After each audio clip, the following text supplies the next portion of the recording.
The rain that night didn't wash the streets of New York clean. It just made the grime slicker.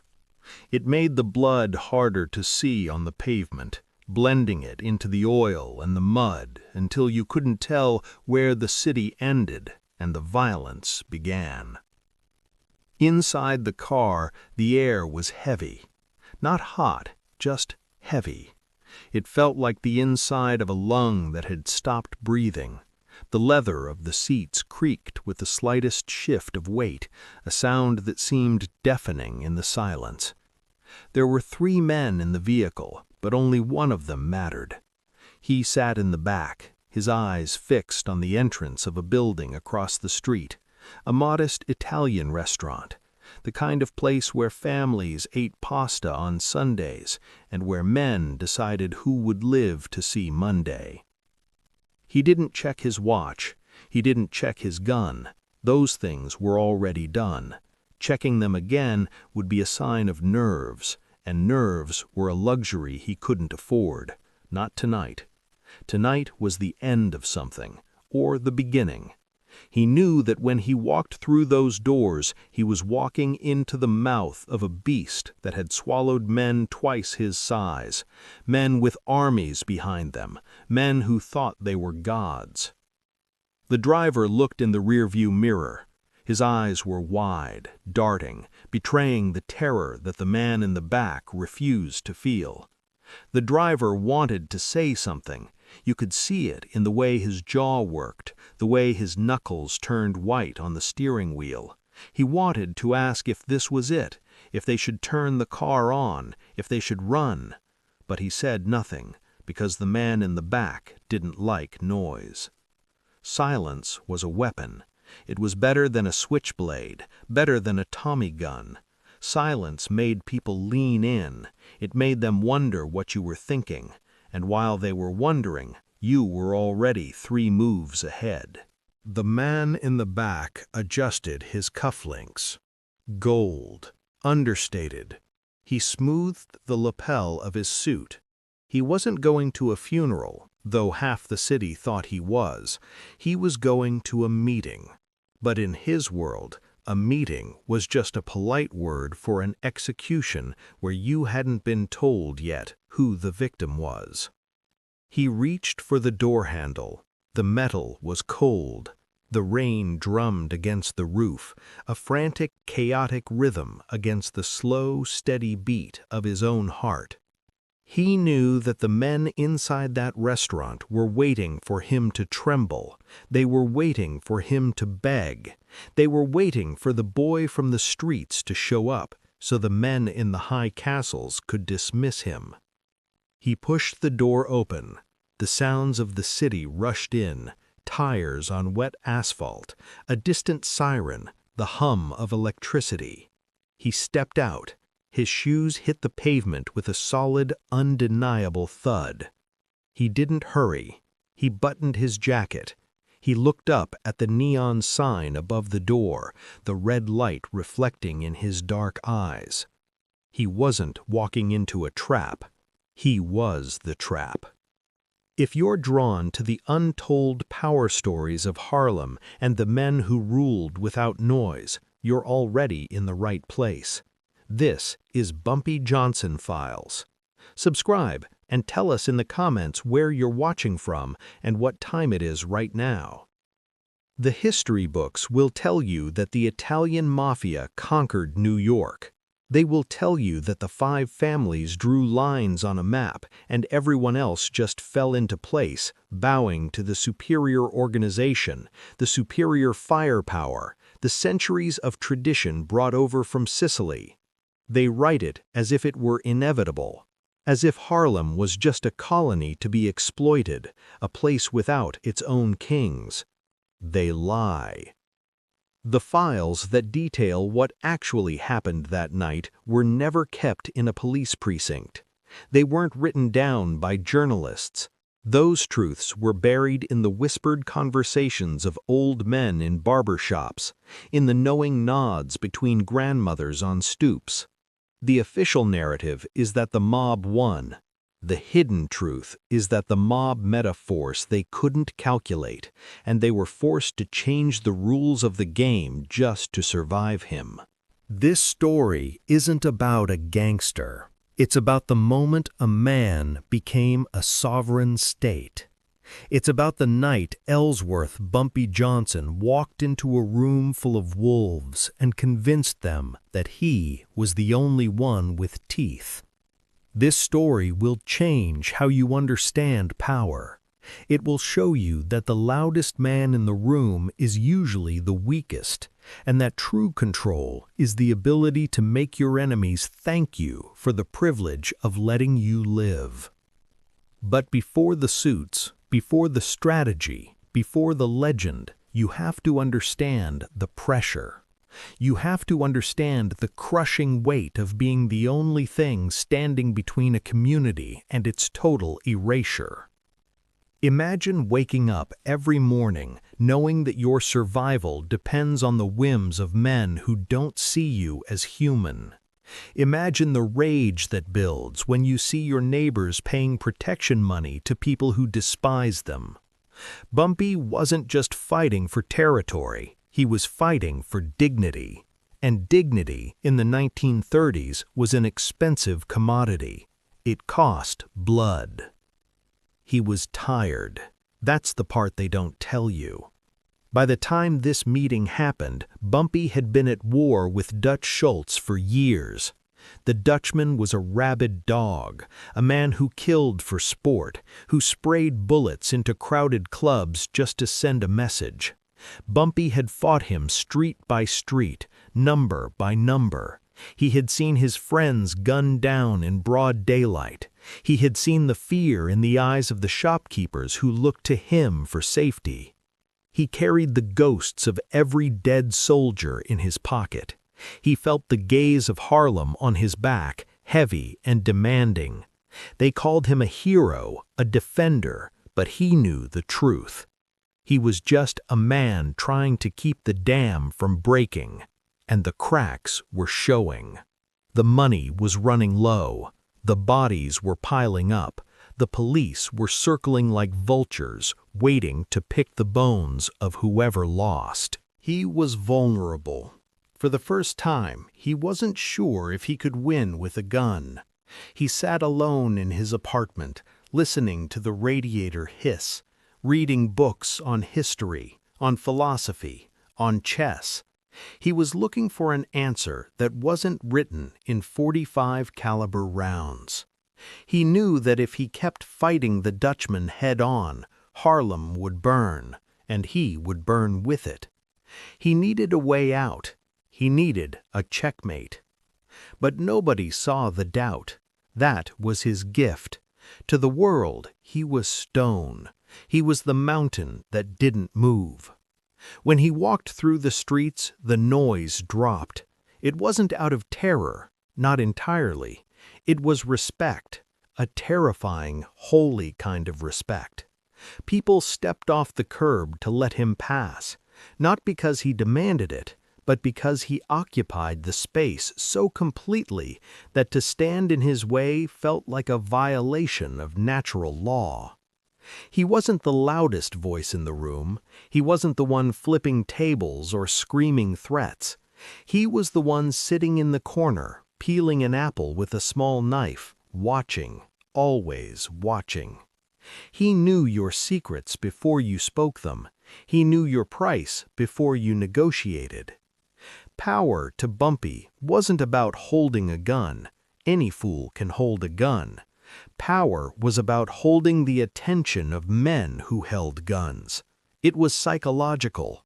It was the ability to make a man doubt his own safety just by looking at him. The Dutchman, Dutch Schultz, didn't understand this. Schultz was noise. He was chaos. He thought power was volume. He thought if he killed enough people, he would win. And for a while, it worked. The Bronx feared him. Manhattan feared him. But Harlem was different. Harlem had Bumpy. The war had reached a stalemate. Schultz had the numbers, but Bumpy had the terrain. Bumpy's men moved like shadows. They struck and vanished. They knew every alley, every rooftop, every cellar. But a stalemate is just a slow defeat for the smaller army. Bumpy knew that time was on Schultz's side. Eventually, the sheer weight of Schultz's resources would crush them. Then the invitation came. It didn't come from Schultz. It came above him. It came from the Italians. Charles Lucky Luciano, the architect of modern organized crime. The man who had organized the commission. The man who saw the Dutchman not as an asset, but as a liability. The message was simple. Come, talk. It was the most dangerous invitation Bumpy had ever received. To walk into the Italian stronghold was suicide. Everyone knew that. You don't go to a sit-down with the commission unless you're already dead or you're about to be made. And they weren't making a black man from Harlem into a made man. His lieutenants told him not to go. It's a hit, Bumpy. They'll clip you as soon as you walk in the door. Send a messenger. Let's hit them first. Bumpy listened to them, his face unreadable. He knew they were right. It was likely a trap, a way to cut the head off the snake so they could devour the body of Harlem at their leisure. But he also knew something else. He knew that Luciano was a businessman, and businessmen don't like waste. "I'm going," Bumpy said. His voice was soft, barely a whisper. "Alone." The room went silent. To go was madness. To go alone was a death wish. What they didn't know, Bumpy thought as he looked at his terrified men, is that I'm not going there to beg for my life. I'm going there to sell them theirs. This is where everything changed. The decision to get into that car, to drive through the rain, to walk into that restaurant, that was the moment the street fighter died and the chess master was born. Inside the restaurant, the smell of garlic and stale cigarette smoke hung in the air. The place was empty except for one table in the back. The tablecloth was checkered red and white. A bottle of wine sat open, breathing. 3 men sat there. Lucky Luciano, sharp, cold, the eyes of a reptile. Meyer Lansky, the brain, small, unassuming, but with a mind that could calculate the odds of your death faster than you could blink. And a third man, a heavy hitter, just there for the muscle. They didn't stand up when Bumpy walked in. They didn't smile. They just watched. The silence stretched. It was a physical thing. A heavy velvet curtain dropped between the door and the table. Bumpy didn't stop walking until he was at the table. He didn't ask for permission. He pulled out the empty chair and sat down. He placed his hands on the table, palms down. No weapons. Luciano took a sip of wine. He looked at Bumpy for a long time. "You're a hard man to kill, Johnson." His voice was gravel and silk. "I have good reasons to stay alive," Bumpy replied. "The Dutchman wants your head," Lansky added, his voice dry. "He's making a lot of noise about it. It's bad for business. The police are asking questions. The politicians are getting nervous. Noise is expensive." "Schultz is a mad dog," Bumpy said, calmly. "You don't negotiate with a mad dog. You put it down." The air in the room shifted. It became electric. To suggest killing a boss, even a rogue one like Schultz, was heresy. Unless it was exactly what they were thinking. "And who puts him down?" Luciano asked. "You?" "I've been holding him off with nothing but broken bottles and straight razors. Imagine what I could do with real support." Lansky leaned forward. This was the pivot. This was the moment. "Why should we support you? Why not just let Schultz roll over you, and then we take Harlem?" This was the trap. This was the question that would determine if Bumpy walked out or was carried out. Bumpy didn't blink. He looked Lansky dead in the eye. "Because if Schultz takes Harlem, he becomes too strong for you to control. He'll have the numbers, he'll have the money, and he's crazy. Today it's me, tomorrow it's you. He won't stop at 110th Street." He paused, letting the logic sink in. "And if you take Harlem, you'll never hold it. My people won't work for you. They won't respect you. You'll spend every dollar you make just trying to keep your trucks from being hijacked and your collectors from getting stabbed. You can conquer the territory, but you cannot govern the people." Bumpy leaned back. "But I can." The silence returned. But this time, it wasn't the silence of intimidation. It was the silence of calculation. Luciano and Lansky exchanged a look, a microscopic shift in expression. "What's the offer?" Luciano asked. "I run Harlem," Bumpy said. "My bankers, my people. No Italian interference in the day-to-day. I handle the police. I handle the problems. You supply the product. We split the profits. And Schultz—" Bumpy's eyes went cold. "Schultz is yours. He's your problem. You clean up your own house. I'm just telling you that the dog needs to be put down before he bites the master." It was bold. It was arrogant. It was brilliant.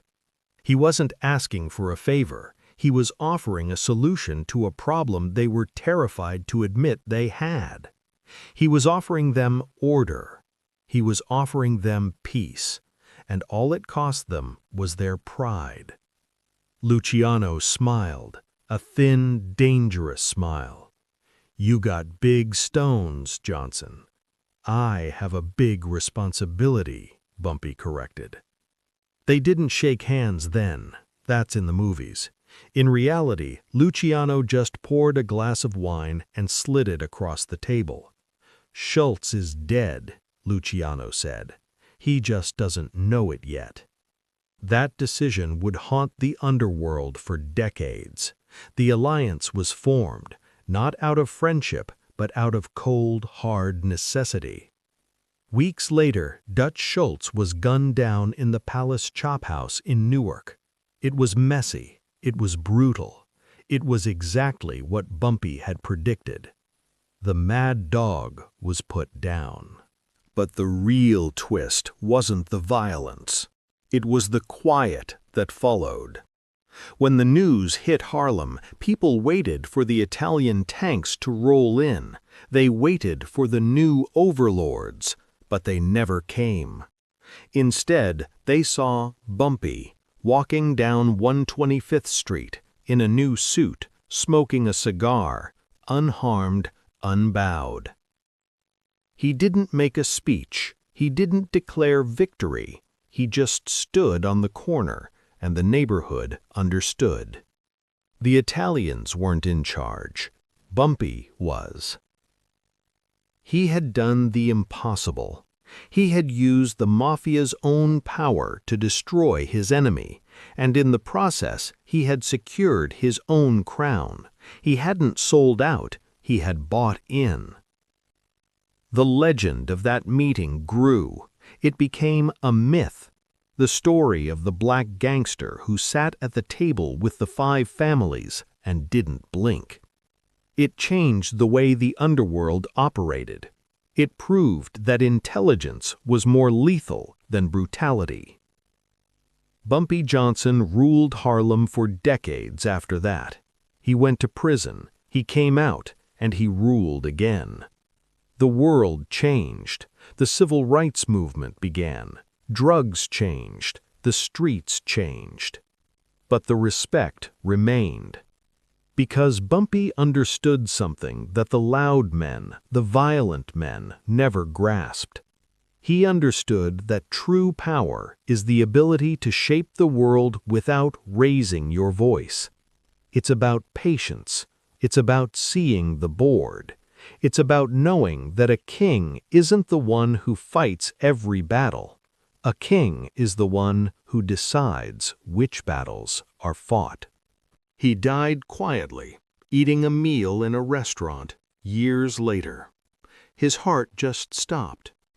But on that rainy night in the 1930s, inside that Italian restaurant, he had already secured his immortality. He showed us that even when you are outgunned, outnumbered, and surrounded by wolves, if you know who you are and you know what they fear, you can walk out of the room not as a victim, but as a legend. This is Bumpy Johnson Files. Subscribe for the stories history tried to bury.